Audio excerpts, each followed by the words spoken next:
Hello student, इलेक्ट्रोस्टैट का 20th lecture है 20वां।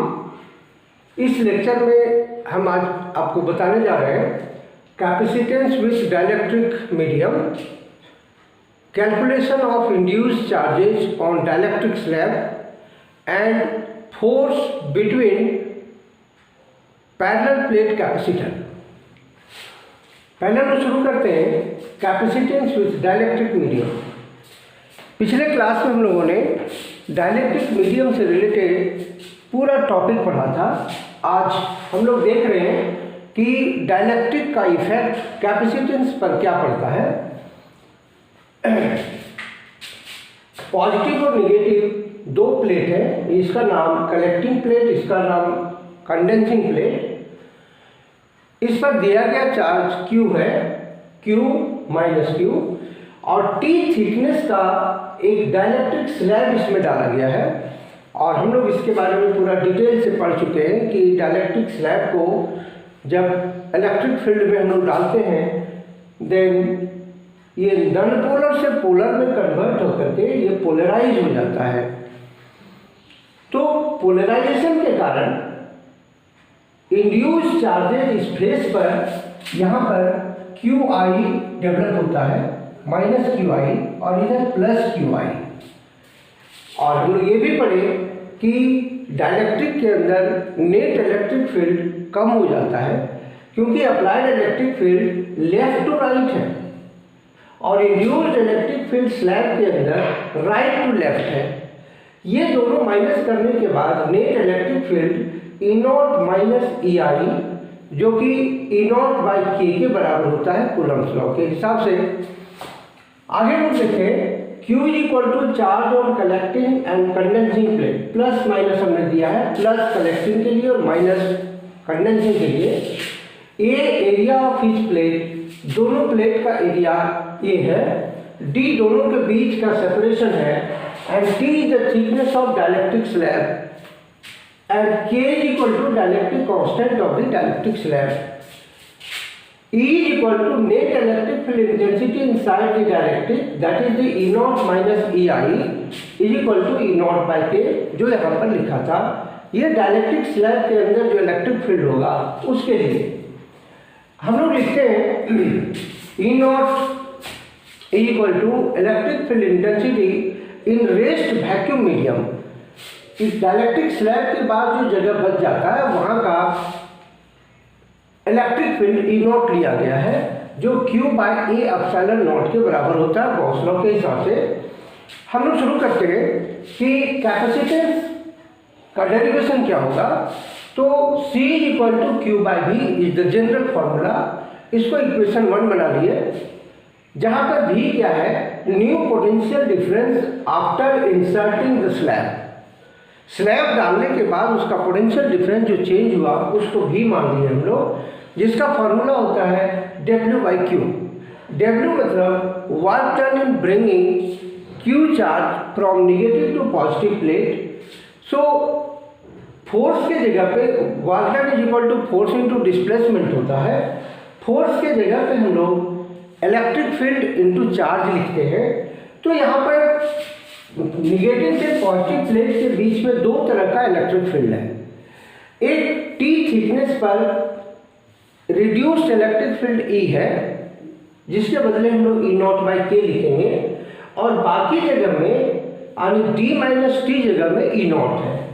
तो जब यूनिट पॉजिटिव चार्ज को हम निगेटिव से पॉजिटिव की ओर लाएंगे तो खाली जगह में अलग वर्क करना पड़ेगा E0 के कारण, और स्लैब वाले जगह में E इंटू T यहाँ के इलेक्ट्रिक फील्ड के कारण वर्क करना पड़ेगा। दो work done is divided into part. So work done is equal to कितना होगा, देखिए E0 इंटू Q, ये फोर्स हो गया, इंटू D माइनस T, इसके लिए बीच वाले पोर्शन के लिए E into Q into T, ये T है थिकनेस, थिकनेस मतलब डिस्टेंस। Q कट गया, हमारे पास क्या बचा, E0 D minus T plus E into T। अब E के जगह हम लोग E0 बाई K जब लिखेंगे तो E0 D minus T plus E naught by के इंटू टी। यहाँ पर ई नॉट हम लोग कॉमन ले लिए तो बच गया D minus T plus T by के, यानी कि ये कॉमन लेने के बाद इतना बचा। अब ई नॉट के जगह पे हम लोग क्या लिख देंगे, Q A bye epsilon not. So Q A bye epsilon naught D minus T plus T by के। अब आगे हम लोग देखते हैं ये जो पोटेंशियल डिफरेंस का जो वैल्यू निकला इसको हम लोग इक्वेशन 1 में पुट करेंगे। So now putting the value of v in equation 1 we have c is equal to, यहाँ देखिए ये जो c है c is equal to Q by V, c is equal to Q by v के जगह पे हम लोग इसको लिखे ये वाला चीज, तो q by A epsilon naught D minus T plus T by K. देखिए q कट गया और आपका फाइनल इक्वेशन बना c equal to A epsilon naught by D minus T plus T by K. ये फाइनल इक्वेशन, इसको square bracket में हमने दिया है। अब हम लोग इस पर क्या करेंगे, इस फॉर्मूले पर डिस्कस करते हैं। पहले भी आपको बता चुके हैं discussion is compulsory because so many conceptual questions is coming out from discussion.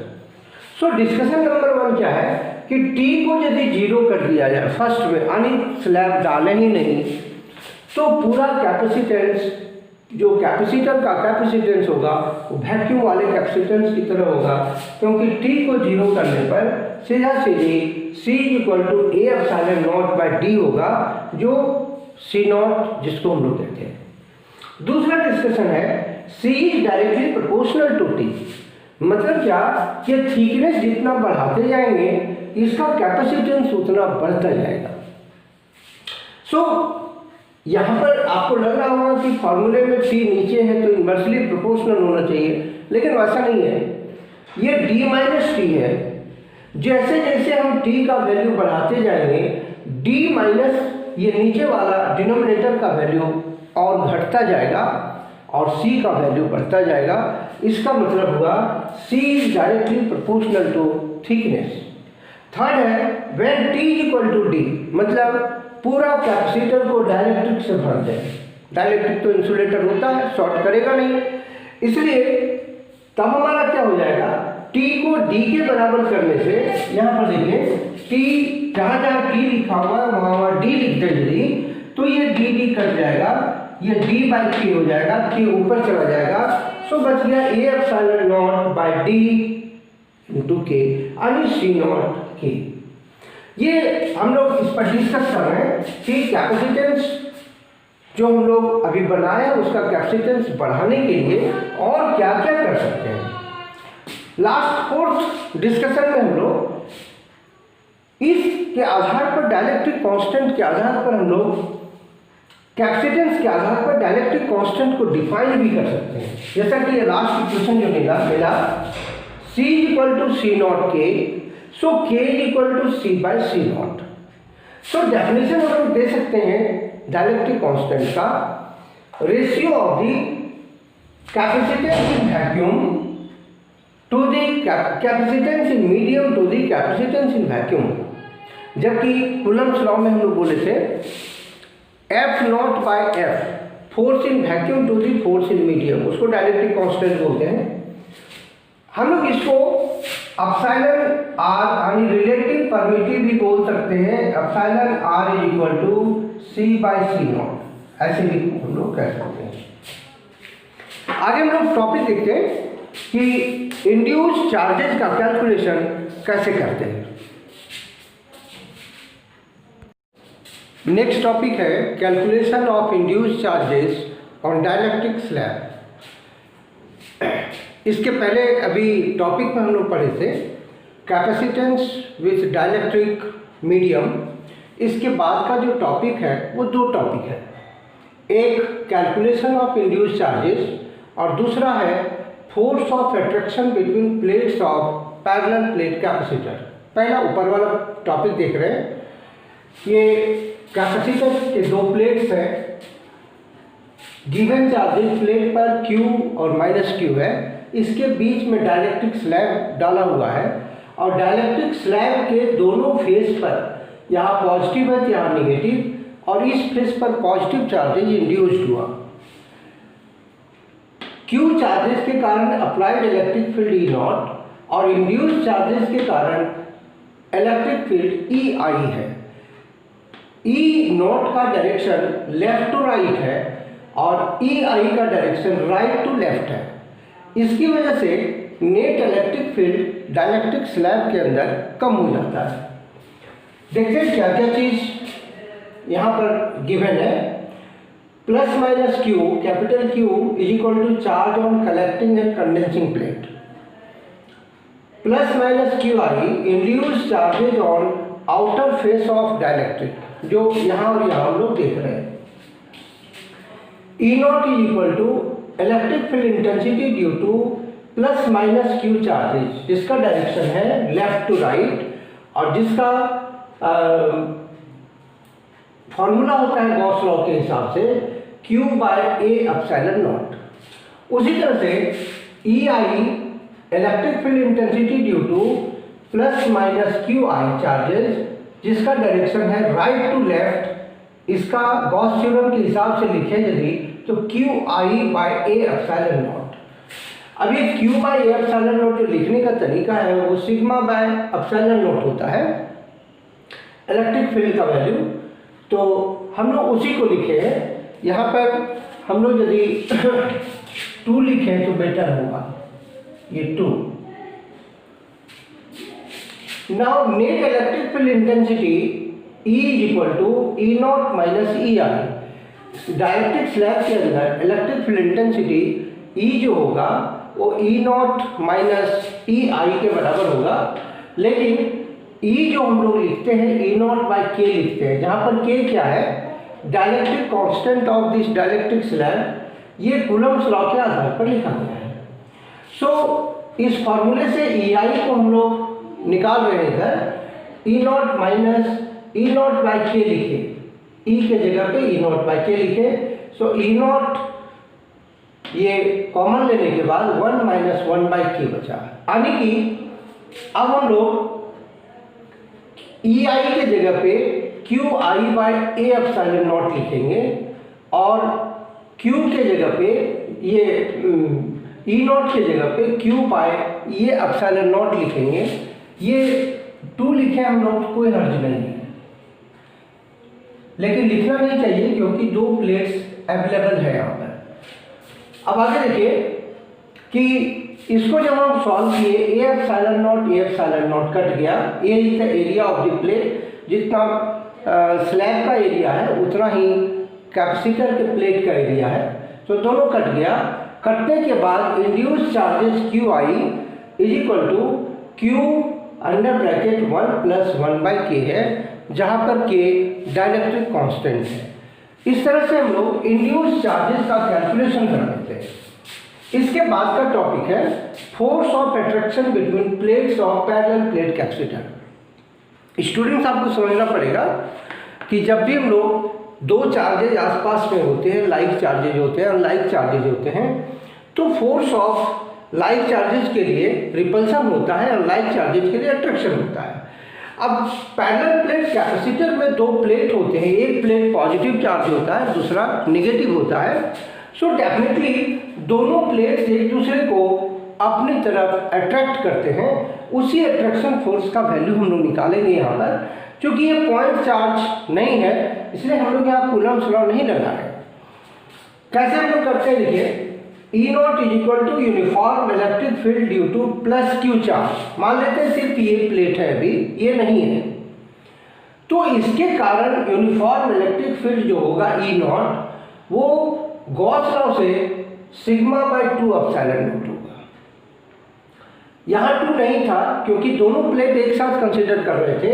यहाँ पहले हम लोग प्लस क्यू वाला प्लेट कंसीडर कर रहे हैं, इसलिए सिंगल चार्ज शिफ्ट के कारण electric field sigma by 2 epsilon not. Sigma को लिखेंगे चार्ज बाय एरिया, यानी कि Q by 2a epsilon not. ये इस तरह का हुआ, ये हुआ ई नॉट। आगे देखो, अब हम लोग कूलम्ब्स लॉ से यदि फोर्स लगाएं तो फोर्स का फॉर्मूला होता है electric field into charge. So electric field हमारा ई नॉट है और चार्ज हमारा माइनस क्यू है। ये माइनस क्यू चार्ज यानी कि इस इलेक्ट्रिक फील्ड में माइनस क्यू चार्ज वाला प्लेट रखा जाए, then this minus Q charge carrying plate experiences a force F is equal to E naught into Q. Minus sign हम लोग जानबूझ करके दे दिए हैं जो अट्रैक्टिव इन नेचर को शो करेगा। सो ई नॉट के जगह पे Q by 2a epsilon naught into Q हुआ। सो आंसर हमें मिला F is equal to minus half Q square by 2a epsilon not. ये पहला फॉर्मूला निकला फोर्स ऑफ अट्रैक्शन का, जिसमें निगेटिव साइन क्या बता रहा है, फोर्स ऑफ अट्रैक्शन को रिप्रेजेंट कर रहा है। हम लोग यदि निगेटिव साइन नहीं भी दें तो कोई दिक्कत नहीं है। इसके बाद दूसरा फॉर्मूला इसी का निकाल रहे हैं। Further Q is equal to sigma into E, क्योंकि हम लोग जानते हैं sigma is equal to Q by A होता है। So Q is equal to sigma A.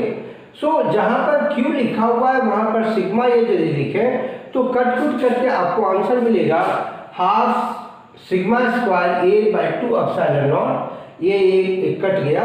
So final answer is second answer of force of attraction is half surface density square A bye epsilon not. फिर इसको तीसरे रूप में देखिए कैसे लिख रहे हैं। Further sigma is equal to E naught epsilon naught. ऐसा क्यों बोल रहे हैं, क्योंकि E naught is equal to sigma by epsilon naught होता है। सो जहां पर सिग्मा लिखा हुआ है वहां ई नॉट एप्सिलॉन नॉट हम लोग लिखे यदि, तो ये हो गया F is equal to epsilon naught square E naught square A divided by 2 epsilon naught. अब एप्सिलॉन नॉट से एप्सिलॉन नॉट कट गया।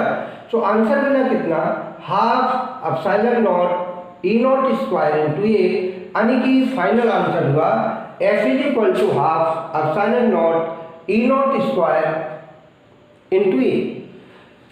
ये अब इसके आधार पर हम लोग इलेक्ट्रोस्टैटिक प्रेशर निकाल सकते हैं। प्रेशर का फॉर्मूला फोर्स बाय एरिया होता है। सो एफ इज इक्वल टू इतना, इस एरिया को यदि हम लेफ्ट साइड में ले जाएं तो डिवाइड हो जाएगा। ये इलेक्ट्रोस्टैटिक प्रेशर बताएगा। This is the electrostatic pressure. Pressure का फॉर्मूला होता है force by area. So force हमारा ये फॉर्मूला में ए को केवल लेफ्ट साइड में ले आएंगे तो F by A is equal to electrostatic pressure. Electrostatic pressure is equal to half epsilon naught E naught square. Students ये इलेक्ट्रोस्टैटिक प्रेशर हम लोग निकाले, ये फोर्स का 3 फॉर्मूला निकाले, 1, 2 और ये 3। ये पैरेलल प्लेट कैपेसिटर के बीच लगने वाला अट्रैक्टिव फोर्स है जिसको 3 फॉर्म में हम लोग निकाले। और ऊपर वाले टॉपिक में हम लोग डाइलेक्ट्रिक स्लैब पर कितना चार्ज इंड्यूस करता है वो हम लोग निकाले। आज के लेक्चर में इतना ही हम आपको बता रहे हैं। अब नेक्स्ट लेक्चर में फिर हम लोग मिलेंगे और